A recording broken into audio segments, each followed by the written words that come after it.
All right, it is 7 o'clock. I will call the meeting to order. Please join me in the Pledge of Allegiance.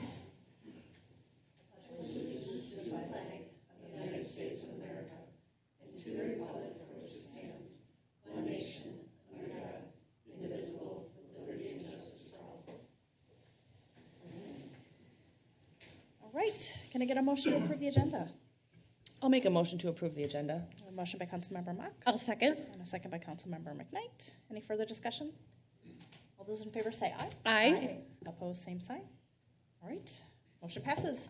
All right, community comment. Community comment is an opportunity for residents and other stakeholders to share issues or concerns not listed on the agenda with the city. Individuals must limit their comments to 3 minutes. Individuals should not expect the mayor or council to immediately respond to their comments. The city manager, if appropriate, will follow up directly with the presenter and or respond to the questions raised during the community comment at the next meeting. I understand we have somebody for community comment tonight. Mr. Fahey, come on up. Yes.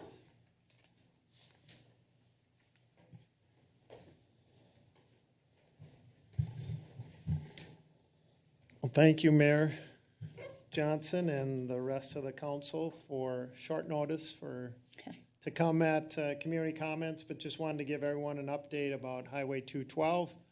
It is proceeding on schedule, and we're shooting for October 2022 this year to complete that section. And there's going to be a major lane shift that's happening Sunday night. So as you go west, you'll now be on the north side lane, so you'll be closer to Screamtown, for example. So that's happening Sunday night. Keep your fingers crossed there. And then we're going to start the Cologne to NYA section in 2024. So that just continues to be the largest county project that we've had in history. So that's exciting news. And then the Connect Up Carver, hopefully you've seen some of that or been on the county website. But the county board approved a $5.9 million bid for MetroNet to provide that service. And we're basically trying to provide fiber access to hopefully 100% of the county, but mainly focusing on the townships and to get internet access for all of them. And that is, construction has already begun. So that whole project has gone forward. So go to Connect Up Carver on the Carver County website for some more details. And then just briefly, the property value increases. That was a real strong market for the 2022 assessment. The average home value now in Carver County is $452,300. There were 833 new homes built in the county in 2021 compared to 578 in 2020. So the resident values have increased a little bit more than 21%, and then productive ag land has increased about 7.9%. So that's exciting news for Carver County as our values increase. The equity in people's homes also increases. Couple last things. I talked to Mayor Johnson and also Brent. We're having a 212 economic corridor discussion, and that's going to be on September 13th, and you'll get some invites for that as we bring that all together. And then to remind everyone for the Carver County Fair, which starts next week on the 10th, and we hope to see you in Waconia at the fair. Sounds good. So thank you. Thanks for the updates. I have one question for you before you take off. So the 212 section from Cologne to Norwood, I'm assuming it's going to go to 4 lanes, and will that be a separated highway, the same as we're putting in right now between Carver and Cologne? It will be. Okay. And then we're also pushing for a bridge at the Bungards intersection. Okay. And that bridge will go north to south. Oh, okay. All right. Thank you. Yes. Thanks, Thank John. you. Have a good night. Good night. All right, moving on. There are no presentations and reports. There are no public hearings. Can I get a motion to approve the consent agenda? I'll make a motion to approve the consent agenda. We have a motion by Councilmember Sayre I'll second. and a second by Councilmember McKnight. Any further discussion? All those in favor say aye. Aye. Opposed, same sign. Motion passes. All right, on to business items. 8.1, the alternate claim response from the water pressure event. Mr. Merrick. Thank you, Mayor and Council. I'm going to get some help on this presentation from the City Attorney, Dave Anderson, as well. I'll kind of lay the groundwork here, so to speak. As you are aware, the city experienced kind of two high-pressure events in May and June of this year. Kind of based on just a little bit of background on what a high-pressure event is, the city has several pressure zones just kind of based on the topography of the community and our kind of required need, our basic services need to provide fire protection throughout the community. Kind of in conjunction with the water treatment plant, there are some events where that caused water pressure to surge in that high pressure zone. As reported earlier at your July 5th meeting, Dan Lonis, the city engineer, reviewed those circumstances and most notably cited a valve failure located near the water treatment plant. That was kind of the leading cause of the high pressure events. There are some other subtleties that he kind of explained at that time, but that was essentially the primary issue. Unfortunately, we had that high pressure event impacted a number of homes in the city. In most of those circumstances that caused a pressure reducing valve on an appliance, most notably a hot water heater, to break open, which caused some damage or modest damage in some homes, and in a small number of cases resulted in more significant damage. As per kind of our standard practice, when we have an event like this, we notified the League of Minnesota Cities Insurance Trust, which is the city's insurance provider, and we began a claim process, which was then led by Lynn Schutte, our finance director. The process involved a coordinated and facilitated way for residents to submit claims, and then the League of Minnesota Cities provided an investigation into the matter with 32 claims filed as of July 30th related to these two incidences. We met with the League of Minnesota Cities Insurance Trust on July 19th. They ended up hiring or contracting with an attorney who did a independent liability assessment on the circumstances of this case. And with that, I'll throw it over to the city attorney to provide a summary of her findings. Thank you, Mayor and Council. Yes, many times what the league does in these situations is they hire a third-party attorney to analyze the facts and decide what, if any, liability there might be, just because they don't always want the city attorney's opinion, given the fact that I have maybe certain interests that might not align with the league's in mind, because I represent the city and not the league. That attorney did conclude that based on the circumstances surrounding the claims and the two different high-pressure incidents that the city did not act negligently. She also concluded that because the folks at Bolton and Mink exercised their professional judgment and diligently responded to the incidents, worked to address those issues very quickly to the best of their ability based on the records that they had, that they're afforded what is called official immunity. And the city, as the public entity who hired Bolton and Mink to do that work, is then afforded what's called, it's like a pass-through liability. It's called vicarious official immunity, and that sort of flows through our consultants, the city's consultants, meaning that the city would be immune from any liability for things resulting from the actions that those folks did.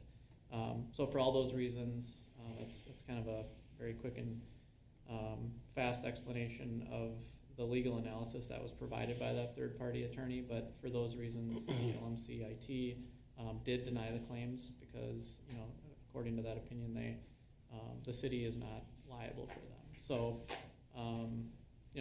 unless there's any questions, which I'm happy to answer, I'll give it back to Brent to go over sort of the process that we've worked through and come up with, and then I can explain a little bit what the resolution that we're presenting to the council means later in the presentation. So then kind of understanding kind of the scope and impact of this kind of what I call a unique situation, staff initiated what we're calling an alternative claim response.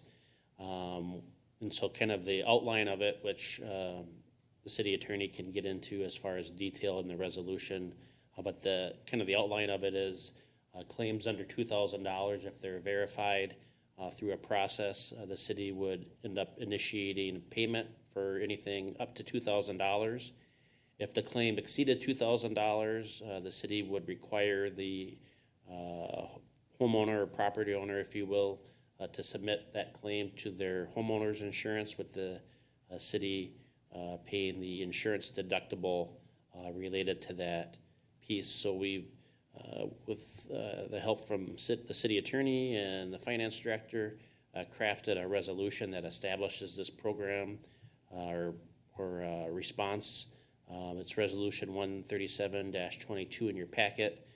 Kind of looking at kind of the entire scope. It's at this point difficult to determine kind of the exact number that we might land on, but based on the data that we do have, we're anticipating a range anywhere from 70 to 90,000. I would say on average, most of the claims are going to be $1,000 or less. It involves some minor plumbing work done to replace a pressure reducing valve on a water heater, but there are some cases where more than a modest amount of water came out of an appliance that ended up causing damage to finished basements. We do have money in the city's water fund sufficient to cover these reimbursement claims. With that, I'll throw it back over to the city attorney to get into some of the specifics identified in the resolution. So as you probably saw, I mean, it's a fairly short resolution, but it sort of outlines the background of the incidents, talks about the denial of liability from LMCIT in that decision, and then really just creates sort of the parameters around the process. It would be hopefully a fairly streamlined process that we'll work with Lynn on sorting through in terms of application forms and documentation. But essentially the way it would work is folks would make those requests directly to the city. As Brent said, if they're under $2,000, those costs would be verified. They're going to have to prove that damage was done from these incidents and that the cost that they're asking for reimbursement for was directly related to replacing whatever those damaged items or facilities were. And if they exceed $2,000, we would expect them to submit it to their homeowner's policy. We use that number. That's been historically when cities have done this, that's a number we like to use because many times folks' insurance deductibles are $1,000, sometimes $2,000.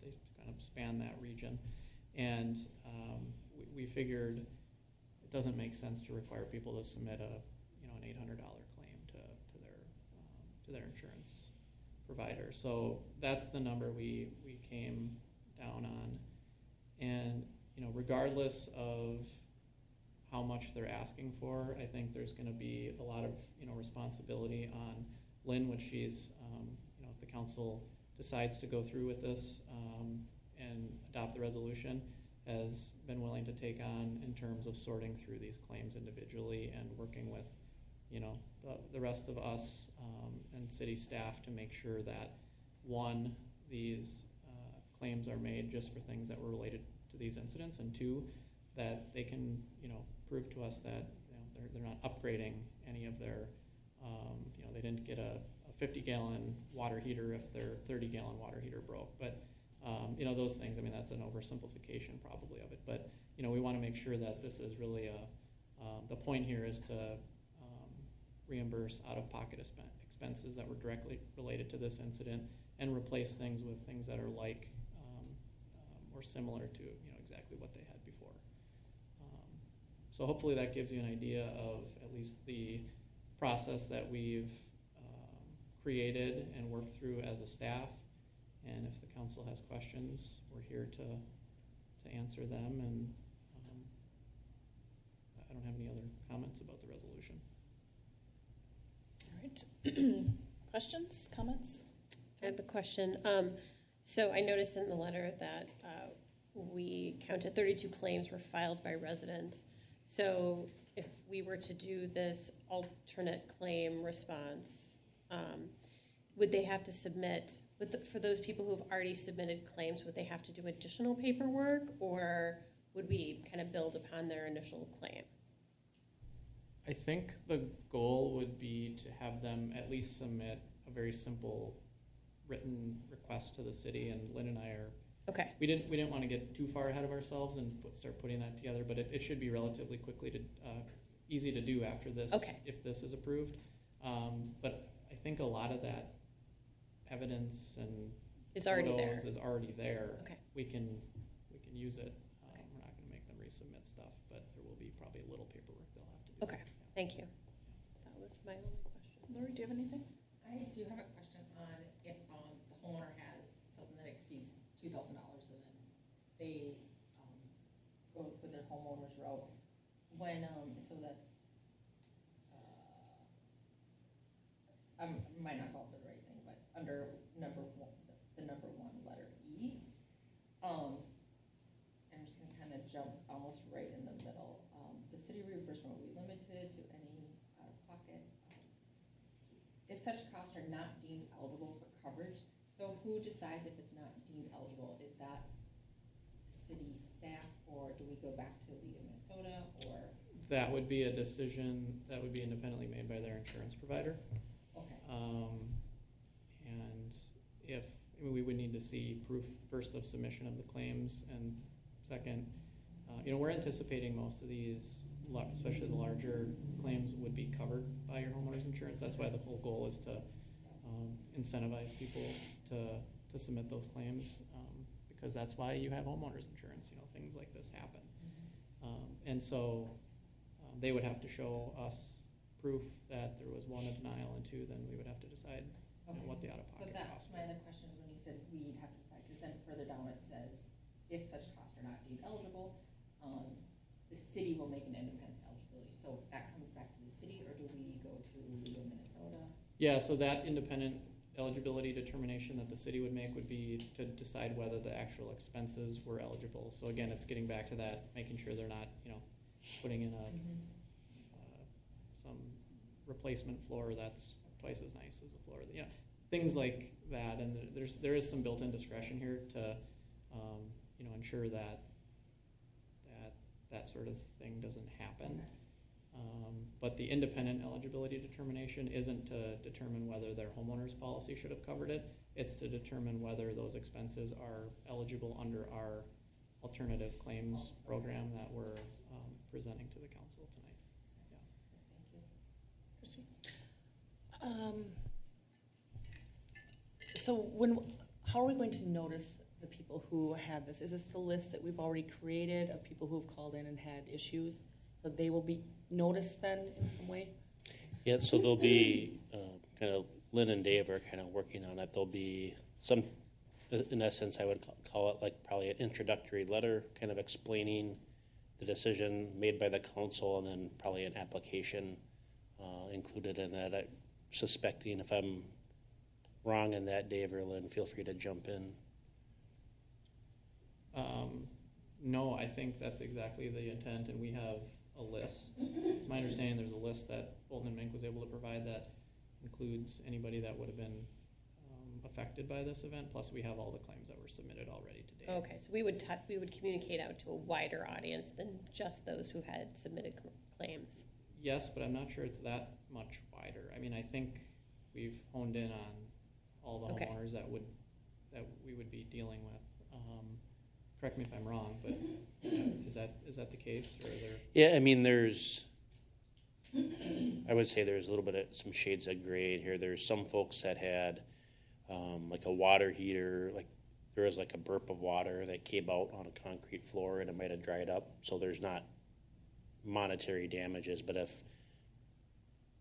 the valve broke and a plumber came out and repaired it, then there's the $800 cost. And so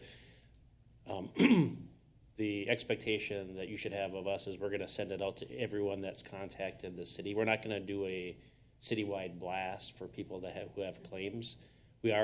You'll notice in, I think the resolution at September 1st is the deadline. So anyone who has contacted the city on this issue will get correspondence related, pending the council approving this, about what the approval was and an application for being reimbursed through this response. So that would be what we are anticipating sitting out there. If you have a different expectation, we're happy to listen to it. So if September 1 is going to be the deadline, then how fast are you going to turn this around? Because we are August 1st already, so that people have a chance to turn this around and get it back to the city. So if pending council approval, we'd get the letter and application out this week.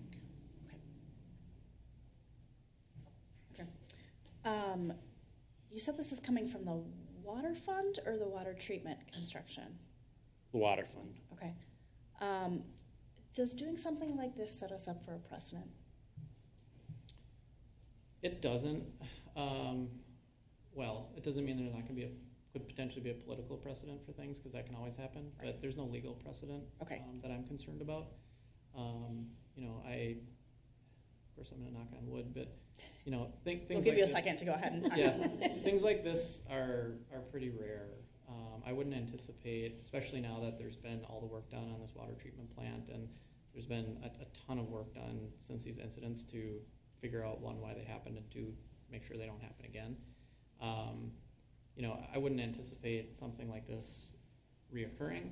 I already knocked. I needed to too. But if it did, there's having a program like this, you know, to me it's isolated to this specific set of circumstances, and it wouldn't open the city up to any requirement, if you will, to have to do it if there is even another type of incident that might be analogous in some person's opinion, even though it may not be in other people's opinion. So I have no concern about this. And what I can also say is, you know, you've probably seen other much more significant issues affecting homeowners in other metro communities recently. That's where I'm going with my next question. Yeah, that those cities have sort of taken the same route here. There was an analysis done by the league that, just like this one, said, you know, the city's not legally liable for this, and we're going to deny the claims. Those cities took very similar alternative claim response efforts as we're presenting tonight. So this isn't, you know, unheard of. It's, I don't want to say common, but it happens every once in a while when, you know, there's some sense of obligation to reimburse folks for these out-of-pocket costs that, you know, but for these incidents would not have happened, because it kind of all ties into the city's water system and the things that were going on. And I just say that because I want to make sure you know that you're not being asked or told to, or requested, I should say, to do something that would set you up for anything bad happening in the future, anything that's, you know, out of the question from what other cities have done too. So. Okay. Brent, I understand that our insurance didn't cover this because we weren't liable. Is there any kind of insurance that would cover us for these kinds of events going forward? And I do understand it's really rare and will hopefully never happen again. Yeah, just to add on to Dave's comment real quick is, you know, we are working on I would call it a companion program to this, where public services, finance, Dave, and engineering on a rebate program. And I'm going to talk a little bit over my skis here, but there's a valve that a pressure reducing valve that you can put in kind of at the main of your home. And so what we were looking to develop is a program where if you are normally kind of high pressure, in that, you know, around 100 PSI, the city would rebate you the cost of installing that pressure reducing valve to kind of limit our exposure on this in the future. Because building code right now is no more than 80 PSI, but we have several homes that are higher than that were constructed prior to that building code provision being put in. As it relates to, is there any insurance coverage? There are different types of no-fault insurance that the league offers, but it wouldn't have covered us for this. There's a sewer backup rider that a lot of cities have.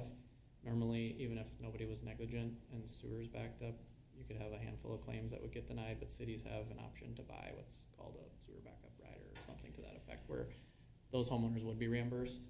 This is a unique kind of outlier because of the pressure issue, but that special program only covers sewer backups. This particular incident, I don't think there's anything the city could have even tried to buy that would have helped or, given us the coverage that would have. I think the hardest when I'm communicating this or describing it, I think it's natural to think about it in terms of like car insurance, like, hey, we were involved in an accident, why isn't this covered? But this is liability, as in like we did something wrong, and there's just not a resource that I'm familiar with,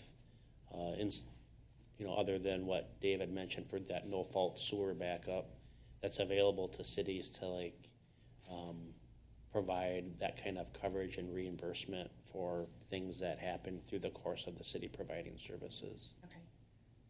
Let's see. I had the same question as Christy about how soon before we get letters in mailboxes. Thank you for expediting this and moving real quickly on this week. What would the turnaround time be for the checks if we get an application back on Monday? Same week. Okay. Okay. For those of you watching at home, she said same week. Yeah, we could probably process them the same week. Okay. Okay. Great. And just to clarify too, the city would not be making direct payment to any contractors, plumbers, for this stuff. It's all reimbursement. So folks participating are expected to pay whomever they contract with for those services and for the products they might buy. The city would reimburse. So that I make that clarification because I want to make sure that if people are out, sitting on an invoice because they're waiting for this program, that's going to have to be paid anyway before they be eligible for the reimbursement. So. Okay. We have to see a paid invoice. Mm-hmm. So they're going to, okay. Okay. That is helpful. I think this is good. I feel bad that this caused varying levels of minor inconvenience to super significant headache to our residents for this. And all the folks that reached out to me, I told them we'd make it right. And in my mind, this is doing a really good job of making it right. So with that, I would make a motion to adopt Resolution 137-22, authorizing reimbursement of claims related to a water pressure event. I will second that. We've got a motion by Mayor Johnson and a second by Councilmember Mock. Any further discussion? Yes, Courtney, I actually wanted to mention, along the lines of that, is that I'm glad that we are coming to this because it's the right thing to do. So, thank you. Any other discussion? No, just agree. All those in favor say aye. Aye. Opposed, same sign. Motion passes. All right. Thank you for working on that and coming up with a solution to that problem for us. All right. City Manager Communications, Mr. Merrick. I have none tonight, thank you. All right. Christy, let's get on this side for once. Yeah.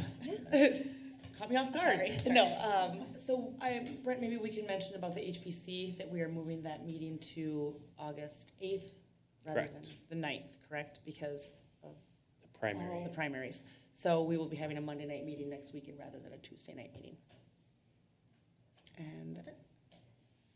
yeah, we're just getting ready for Steamboat Days. Any last sponsorships out there? I'm ready. No, that's all I have. Thanks. Lori?